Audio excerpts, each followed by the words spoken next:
Brittany folks have a real strong support from the Hawaiian community. It's because of who she is, and values and stuff like that. Welcome to What Would Our Kupuna Do? This is Richard Ha's vlog, which looks at what we can do today to make Hawaii Island a more sustainable place to live so that our children and grandchildren and their grandchildren won't be priced out of here and will be able to stay in Hawaii and live good lives here. Today, we are talking about ash cleanup in Lahaina and what's going to happen with all that ash. Richard, this question about what to do with the ash from the recent tragic wildfires is a big concern on Maui. I know you just flew over to a county council meeting about that and that you are supporting a solution that's put forth by Yummet. And before we talk about the ash removal itself and Yummet's proposal, let's talk about Yummet, the company, for just a moment. Tell us why you support what Yummet is doing. I started to realize that it would play into helping our effort to make a better life for Kyoki and Malia, which is my primary focus nowadays. In a nutshell, that's why I'm supporting Brittany folks,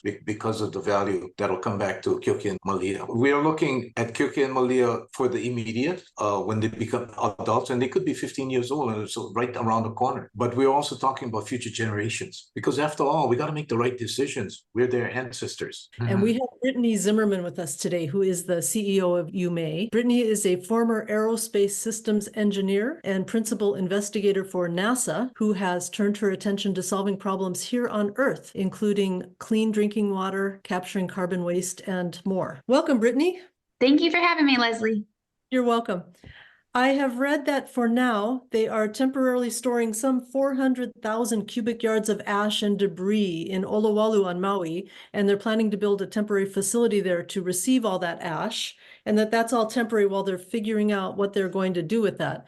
Tell us about that from your perspective. What can Yummet's technology do regarding that ash? What we do right now, is we take municipal solid waste and we translate that into goods for the community. So we can process stuff that would normally end up in trash bags, that you might see at a landfill: metals, plastics, glasses, industrial sludges, and things of that like.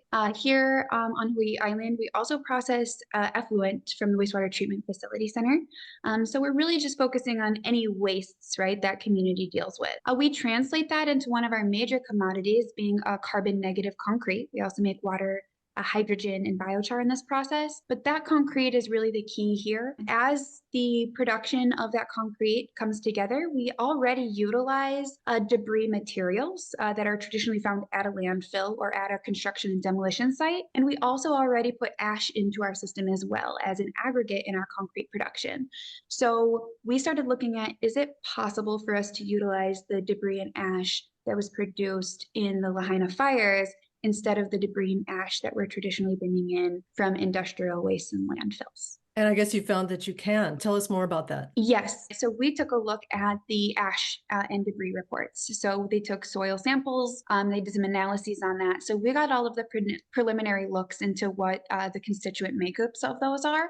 And so looking at that, it is extremely similar to the materials that we already process in our system. So our big ask has been, is it possible to take physical and actual samples of the materials, that are on ground right now in Lahaina, and have them sent to our processing facility in our laboratory out in St. Paul, Minnesota, because then we can take the actual materials, process them into the exact concretes that would be made in this system, and then be able to ensure through all of the Department of Health testing and everything that needs to be done that everything is how it works in theory. Right. How does that benefit Hawaii if you are taking materials from here and turning them into concrete? Tell us more about that. Yeah, so one of the big things that we look at, there's containment is an option. So when you're looking at toxic materials, you can contain it, which means it's kind of like putting it into some sort of a container that hopefully doesn't leak for long periods of time, And then there is another option, and that's the option that we're really bringing forward, and this is called remediation. And remediation is taking the toxins and turning them not into toxins anymore, So instead of kind of hiding the problem, dealing with the problem. It's traditionally more cost intensive in terms of that as an option, which is why traditionally containment is the direction that a lot of organizations and governments lean towards.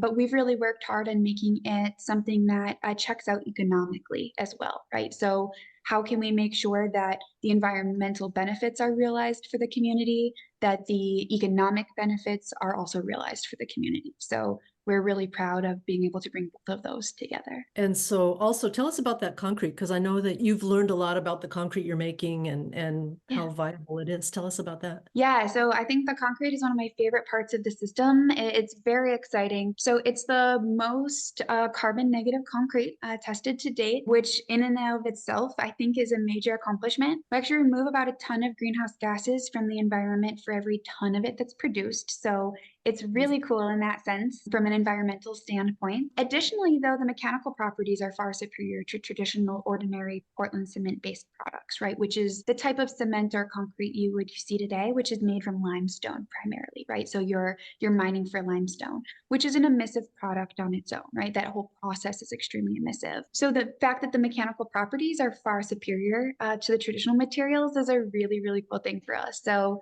if you go out into your driveway or look at the roads, traditionally you're looking at about 3,000 to 4,000 psi in compressive strength. Our material hits over 5,000 psi in just a single day. And at 28 days, which is the industry standard for hitting that 3,000 to 4,000 psi, we're actually over 12,000 psi in our material. So it's significant. Our newest version actually is even stronger than that and is actually an ultra high performance concrete. So we're thrilled about that. It doesn't degrade in saline applications the same way that traditional materials do, which is a really exciting portion of this technology, considering we're on an island here, right, where high saline environments are the case. It has tensile strength, so the need for rebar is massively reduced. So we're working on coding specifically around the reduction of rebar. We make permeable versions, which means we make versions where water can actually move through the material. So let's say you want to lay a really big, I don't know, maybe like a tarmac, where you want to utilize it for a parking lot. It's a really big ordeal environmentally that the water actually in traditional materials has to be flushed to the side, right? And then you have to figure out how to deal with that water. If you can make a material where the water can actually go through it and make its way and percolate into the ground the way that it's naturally supposed to, there can be massive environmental advantages to that. So we make both permeable and non-permeable version. Well, that's great. And has there been response from like the concrete industry? Yes, so we are ASTM certified. So that's the important part, right? ASTM is the American Society for Testing and Materials, and they govern a lot of the rules, codes, and regulations that we're responsible for adhering to across many industries. And then I guess the other thing that is really interesting is that at present we import concrete materials, right? Mm-hmm. Yes. This would be making it here. Yeah, so the big thing about concrete, specifically here on many islands and in Hawaii specifically, is that the ground is made out of basalt. So there is no option for mining for virgin materials like limestone, right? Because it doesn't exist here.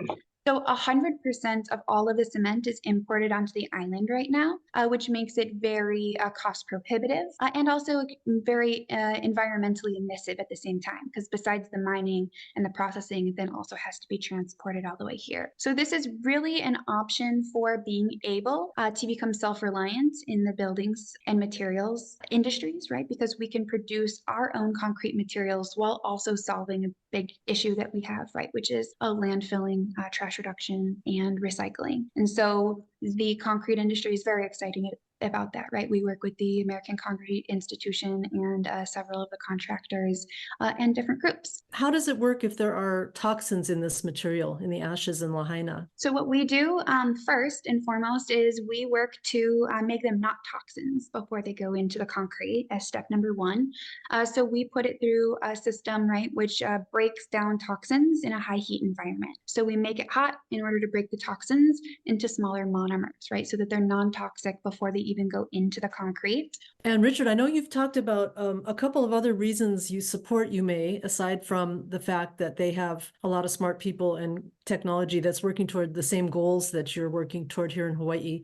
Can you talk about that a little bit? Yeah. So, when I first heard about what Brittany folks were doing, it's really high level stuff, but I wanted to find out who she was inside. What was her moral compass? And it took me a short time to realize, wow, this lady is the real deal. And as time went on, it became more clear. Number one, she's not asking for money. She's asking for support. Two, it's a employee stock ownership plan. In other words, the value of the project stays inside of this ownership organization, which is made up of all local people. So that prevents the value from being exported out of the state. So that's a really big deal. And yet it goes deeper, like it was coming down through generations, knowledge from all kupuna. One of the basic things is find 2 answers for every problem and 1 more just in case. In this particular instance, find 3 answers for every problem and 1 more just in case. What that allows you to do is you start to think horizontally instead of in silos. After putting all these different things together, she put it together so that at the end, there was a net negative effect on the climate. There's a bunch of companies that do 1 or 2. I haven't even heard of 3, let alone 4 like they do. So that's why I'm all in. Well, that's great. How can people learn more about Yummet if they're interested in finding out some more? Yeah, lots of ways. First, check out our website, www.yummet.com, so yummet.com. There are ways to get in touch there. You could join the team if you wanted to take a super deep dive. Got about 375 amazing humans on the team right now, and we're always looking for more people. We're happy to do collaborations. We do a lot of education and outreach programs.